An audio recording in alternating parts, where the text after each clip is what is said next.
आपने हमेशा एक बात सुना होगा कि म्यूचुअल फंड सही है। म्यूचुअल फंड तो सही है, बट कौन सा वाला? म्यूचुअल फंड बहुत सारे हैं। अगर आप किसी भी ऐप पे जाओगे, जीरोधा पे जाओगे, ग्रो पे जाओगे, अपनी बैंक वाली ऐप पे जाओगे, बहुत सारे म्यूचुअल फंड के ऑप्शन आपको मिलेंगे। बट वाकई में आपको किस म्यूचुअल फंड में इन्वेस्ट करना है ये कैसे पता करें? बहुत सारे लोग जब भी म्यूचुअल फंड में अपने पैसे को इन्वेस्ट करते हैं तो एक कॉमन मिस्टेक करते हैं। They do one common mistake, और वो क्या करते हैं, 1 ईयर का टॉप परफॉर्मर जो होता है वो देखते हैं कि लास्ट ईयर किस म्यूचुअल फंड ने सबसे ज्यादा ग्रोथ दिया है। बस उस म्यूचुअल फंड को क्या करते हैं, वो लोग पकड़ लेते हैं और उसी म्यूचुअल फंड में वो इन्वेस्ट करना चाहते हैं। फॉर एग्जाम्पल, एक साल किसी म्यूचुअल फंड में 20% ग्रोथ दिया तो वो क्या करते हैं, 20% वाले म्यूचुअल फंड को इन्वेस्ट करते रहते हैं। ठीक है, किसी म्यूचुअल फंड ने 30% दिया तो 30% वाले को पकड़ लेंगे। तो बहुत सारे लोग यही गलती करते हैं।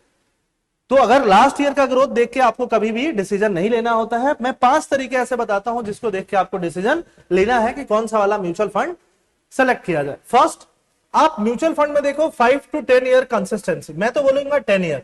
लास्ट 10 ईयर में म्यूचुअल फंड का परफॉर्मेंस, मतलब total compound annual growth rate return कितना रहा है, पहले आप वो देखो। 12% है, 15% है, 17। लास्ट 10 ईयर का देखो। लास्ट 10 ईयर में आपको कभी ना कभी मार्केट का क्रैश मिल जाएगा कि मार्केट कब क्रैश में गई। जैसे अभी ईरान वॉर में क्रैश में है, कोविड में क्रैश में गई थी, 2008 ग्लोबल फाइनेंशियल में क्रैश में गई थी। तो जब भी मार्केट क्रैश में जाता है, वो वाला म्यूचुअल फंड कितना क्रैश में जाता है और उसके बाद से रिकवरी कैसा होता है ना। अगर उसका क्रैश कम हो और रिकवरी ज्यादा हो तो बहुत बढ़िया है। अगर उसका क्रैश ज्यादा हो और रिकवरी कम हो तो रिस्की है ना। ये चीज तो 99% लोग करते ही नहीं है, पता भी नहीं है। एक्सपेंस रेशियो के बारे में बहुत लोगों को पता होगा कि म्यूचुअल फंड जो है, अगर आप पैसा लगाते हो, कंपनी है, कंपनी के थ्रू एक वेल्थ मैनेजर होता है जो आपको पैसे को कहीं और इन्वेस्ट कर देता है। इन्वेस्ट तो हो गया, बट जैसे जैसे आप इनकम करोगे, इंटरेस्ट करोगे, वो क्या लेगा, एक परसेंटेज लेके जाएगा। जनरली 1%, 1.5%, उसको बोलते हैं एक्सपेंस रेशियो।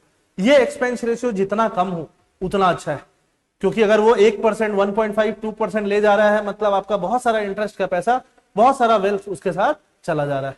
अगर कोई 11% ग्रोथ दे रहा है म्यूचुअल फंड में और कोई 11.5% दे रहा है, दोनों का आप क्या कंपेयर करो, एक्सपेंस रेशियो कंपेयर करो। अगर किसी का एक्सपेंस रेशियो 11 वाले का एक्सपेंस रेशियो 0.2 है, 11.5 वाले का एक्सपेंस रेशियो 1% है, तो एक्चुअली में आपको ये 10.5 का इंटरेस्ट पड़ा और ये 10.8 का पड़ा। तो एक्सपेंस रेशियो आप जरूर कंपेयर करो। और क्या कंपेयर करोगे, पोर्टफोलियो का क्वालिटी, कि उसमें किस किस तरह के स्टॉक्स हैं, फ्यूचर में ग्रो करने वाले स्टॉक हैं कि नहीं है, कैसे सेक्टर्स हैं, किस किस तरह के सेक्टर्स में, रिन्यूएबल एनर्जी है ना, एआई वाली टेक्नोलॉजीज, कहां कहां पैसा इन्वेस्ट हो रहा है। और लास्ट चीज, 5वीं चीज जो कोई चेक नहीं करता, वो ये है कि फंड मैनेजर उनका कितने दिन टिकता है। उनका फंड मैनेजर, मान लो एक कंपनी ने बहुत ग्रोथ किया, 20% का ग्रोथ किया, 20% का ग्रोथ किया, आपने वहां जाके खट से इन्वेस्ट कर दिया। आपने बोला सर 5 साल तक मैंने देखा, ये सारी चीज देखी, बट उनका फंड मैनेजर ने रिजाइन किया हुआ है।